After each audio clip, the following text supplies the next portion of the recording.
Hugh Freeze has said a lot about the offensive line and a lot of good things about Connor Lew.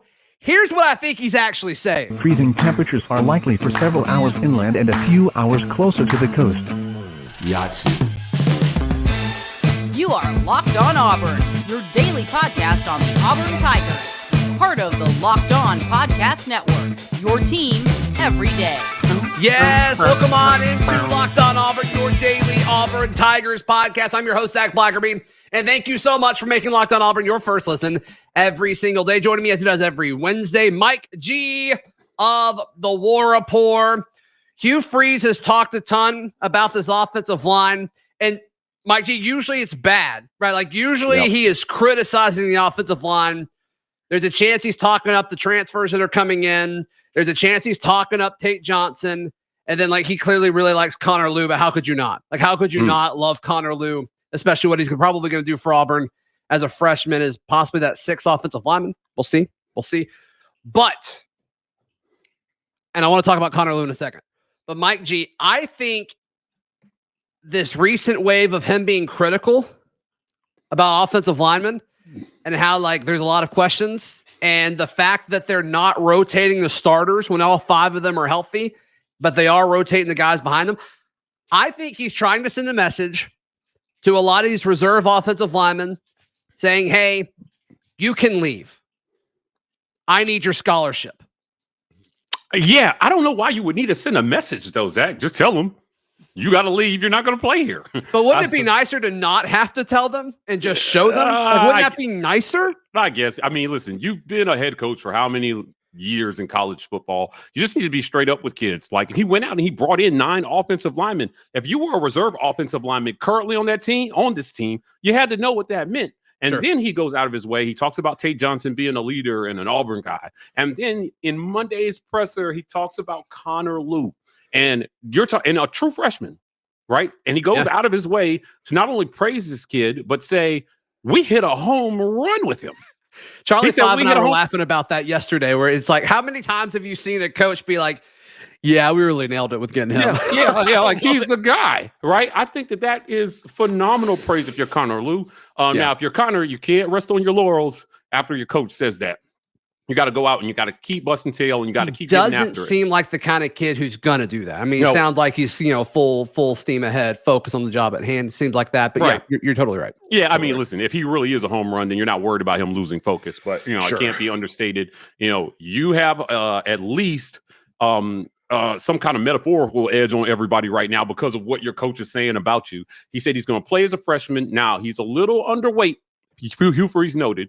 He needs to put on some weight this summer. He's got a summer to work on that. But he's got time to do that, man. With the advent of sports nutrition and sports science at Auburn University, I think that Connor Lew has got a chance to play a lot. And I want to say the last freshman O-line, true freshman O-line we had at Auburn University to start was Braden Smith.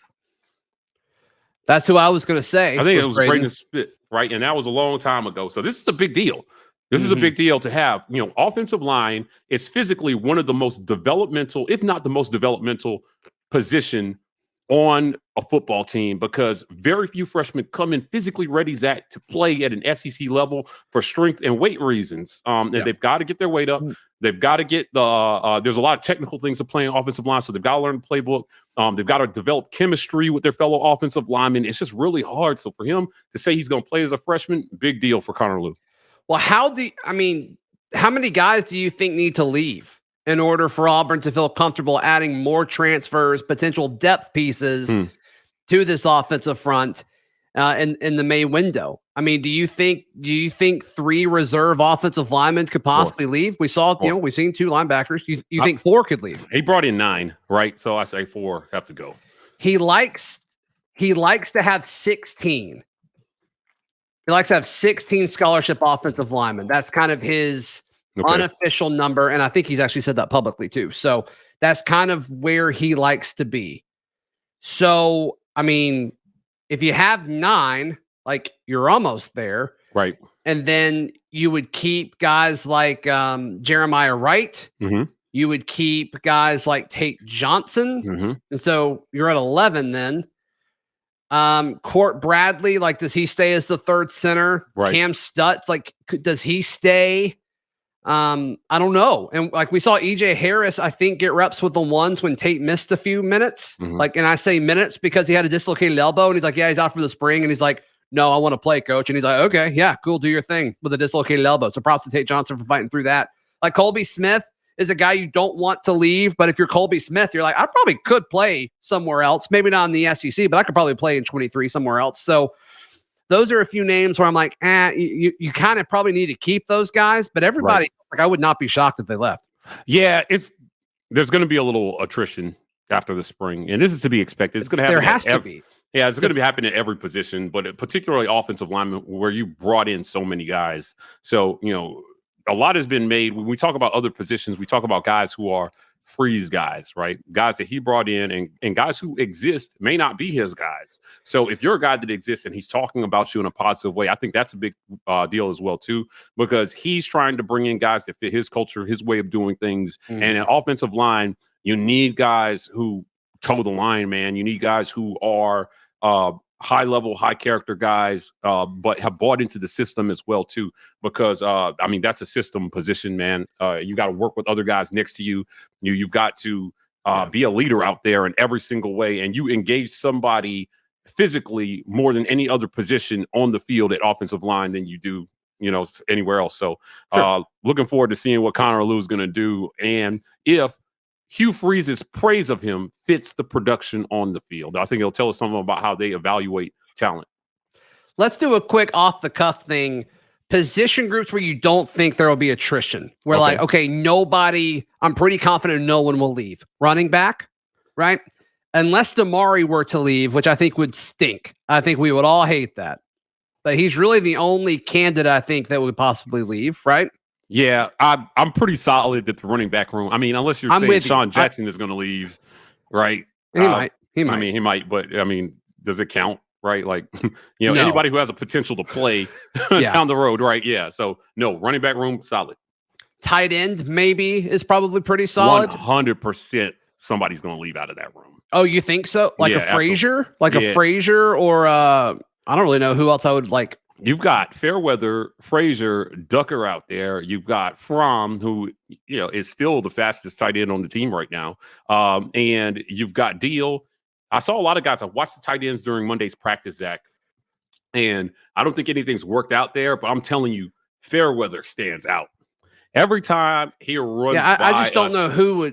But who are you saying could leave from a scholarship perspective? Because I don't think Fairweather's not right, and then Micah Riley Ducker, I don't think maybe Frazier or Ducker. Frazier's the only one to me where I'm like, that would make sense. That would make sense. He's a senior. He's running out of eligibility. But I don't think Deal or Fromm are going to leave. Yeah, I had a question about how much 12 personnel they're going to run this year. Now, they ran a lot last year, and there were 2 tight ends on the field. But I just wonder what kind of opportunities the tight end is going to have in this offense while they're still figuring out what kind of offense it's going to be. Well, so maybe A-Day will give us some indication of what they intend to do. They ran 2 tight end during the pace drill earlier this week with the 2s. Yep. I think that was telling. Telling, unless they just want tight ends on the field more than wide receiver, which we'll talk about that in a second. But outside of that, I think there's going to be guys that leave at defensive line. We've already seen 2 guys say they're going to enter the portal from linebacker. And then I think there'll be DBs that leave as well. So, yeah, I think running back's really the only room where I'm like, yeah, nobody's probably going to leave there. And then I would put tight end at 2. I'd be a little shocked if a tight end left other than Frazier. Right. But I don't know. We'll see. All right. There's been some fun kind of Twitter drama that's happened with the wide receivers and a national ESPN reporter. And you talked to the reporter when she was here earlier this week. So we'll discuss that in just a moment right here on Locked On Auburn. It's the Final Four, Mike G. And I just can't imagine a better time to get in on the action of the NCAA tournament. I mean, we've seen what these teams look like up to this point. And really, I just think it's UConn. I think it's UConn all the way. They've been really impressive to me. San Diego State. You're all about San Diego State? I get it. Okay. All right. Why? Because chaos, Zach. Because chaos. Because the system has to burn down. And I'm putting my bets. I'm getting on FanDuel, and I'm going everything San Diego State. I love it. And if you're a new customer, you can do a no sweat first bet up to $1,000. So there's no downside to risking it all. Let's go. Just go to FanDuel.com/lockedon. FanDuel.com/lockedon to sign up. Make every moment more with FanDuel. Put the whole G. Put the whole G on San Diego State too. Yeah, let's do it. Why not? Why not? Why not? Let's have some fun here. All right, we talked about this on yesterday's show, Mike G. Charlie 5 and I did.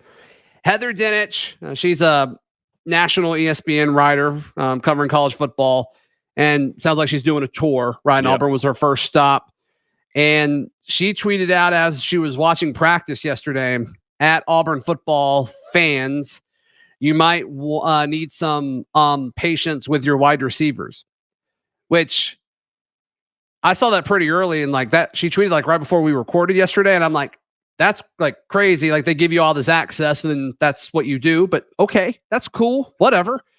And then you've now seen Camden Brown, Coy Moore, and Landon King quote tweet it. Two of them said noted, and then one of them, I think Coy said bet. Yeah. And then, they had some emojis after it, but I love the attitude, right? I love the attitude of these wide receivers because I think they're going to need a little bit of moxie to make up for kind of their development so far this throughout their college career. It's not their fault, just the hand that they've been dealt. And I'm higher on this group, I think, than some people are. I love the versatility of this group. It's just raw, dude. But like from a talent perspective, I think it's totally there. Yeah, listen, talent is not the issue in this wide receiver room. Camden Brown is a stud. Now, I should be noted that during the period she watched, he was not out there. I mean, he was out there, but he wasn't running in any of the drills. So, like, Hugh Freeze talked about wide receivers being a little dinged up in the presser right before. So I asked a question about quarterbacks and wide receivers because wide receiver was the other position group that he said we got a long way to go in that room. So that was the beginning of last week. So we're into this week, and I'm like, hey, what kind of progress did you guys make at wide receiver? And he's still not very high on that. So she may be taking her cue from that. Before we went out to practice, Heather sat down with Hugh Freeze and noted a bunch of stuff. So, she could just be reflecting what he has been projecting about the wide receiver room. That's a great point. He has not been high. So I wouldn't jump all over Heather too much. But I do agree, man. You get all this access, you go out there and you're just like. Yeah. I want to make this more, though, about the receivers popping back. Right. Well, listen, Coy Moore came on our show last year and said he felt like they had 2,000-yard receivers in the room. Yeah, and this year, they still have that kind of confidence in themselves. But I just don't know how you have that kind of energy for these wide receivers without talking about what's going on at quarterback. So I think her comments is a little short-sighted because you can't go out there and, if you're asking these guys to make circus catches every play, it's hard, right? So in my mind, they're still trying to figure out a lot. They're still trying to figure out what system they're running. And Hugh Freeze has noted repeatedly of all the positions on the field, right? They are probably asked to learn the most offensively. You've got blocking schemes, you've got route running, you've got all these technical things at a wide receiver that you have to get right in his system if their system is going to be effective. So I just think, it's the wide receivers, sure, they have a long way to go, but also they're probably the most technical part of what Hugh Freeze wants to do on offense, right? Like, so I like that they popped back at this. Because I'm telling you, between Mardner and Brown and Jay Fair and and Javaris Johnson and these guys who can go out there I'll even throw the tight end Zach in with this. Sure, right? They catch the ball, so they're receivers. And Fairweather, Heather maybe saying, they got me in a couple months when Auburn football takes the field.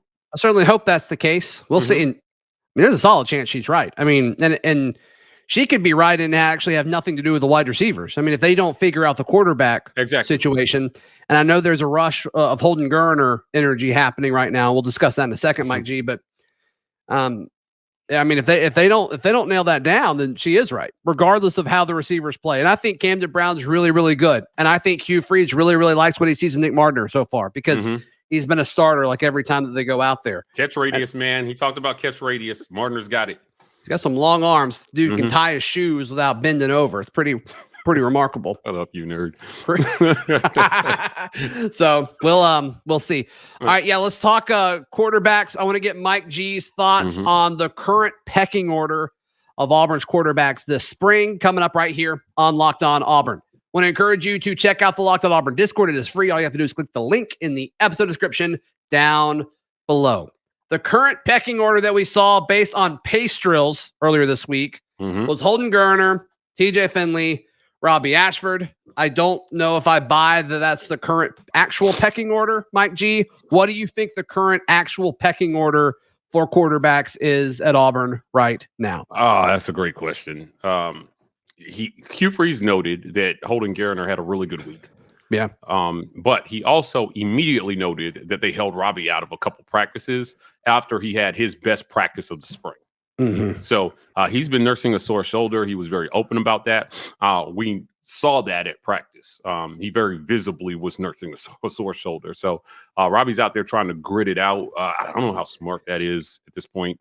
But it's something I'm shocked that he's playing right now. Yeah, I mean, if it's really affecting how he's practicing, I don't know how much I love that. But there's a difference between playing through something and then like throwing through a throwing arm issue. Like I think that's like Tate Johnson playing through like a dislocated elbow type thing. Like I think that's different than what Robbie's going through right now. Yeah. And I also hate it because when you like recap the scrimmage from this past Friday and it's like, yeah, Robbie threw a pick 6 to DJ James. And it's like, well, some of that may have been just happenstance, but like, I mean, it looks like he's battling through it every time he has to throw the football. He's out there throwing with a hurt arm. Yeah. So I mean, if that's the headline, like that stinks for Robbie, right? And so I'm glad that they put that information out there for real to defend Robbie, which I think is good. Yeah. I think it was notable that he put that information out there. He didn't mention TJ. That could be good or bad, right? Sure. Yeah, it could be good or bad for TJ. I don't know. I think it's probably bad, right? Well, Hugh Freeze said that he hopes what we take from these press conferences is that he's extremely candid and honest with us. And until he proves otherwise, I'm going to take him at his word. And he mentioned Holden because somebody brought up Holden during Pro Day. And this was kind of something that he said it wasn't really negative, but it was very neutral, where they were like, hey, Holden got a chance at Pro Day to show off his arm. And he was like, yeah, but it's against air. So you hope he looks like that. It's pretty much what Hugh Freeze said. Yeah, but still, like you've before you like look good against actual defenses, like you need to look good against air. And we've seen Holden not look good against air. So, I mean, I'm taking that as a positive. I understand why Coach Freeze wouldn't, but I'm going to. Yeah. So if he's mentioning it, he's noticing it.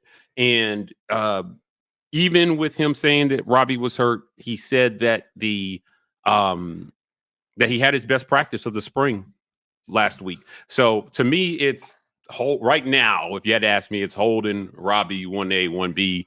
Flip a coin in which order. But the reason that I'm saying you have both of them, then you have TJ third.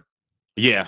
That's just where I'm at right now. Now, and I'm basing that on what we've seen and what Coach Hugh Freeze is saying.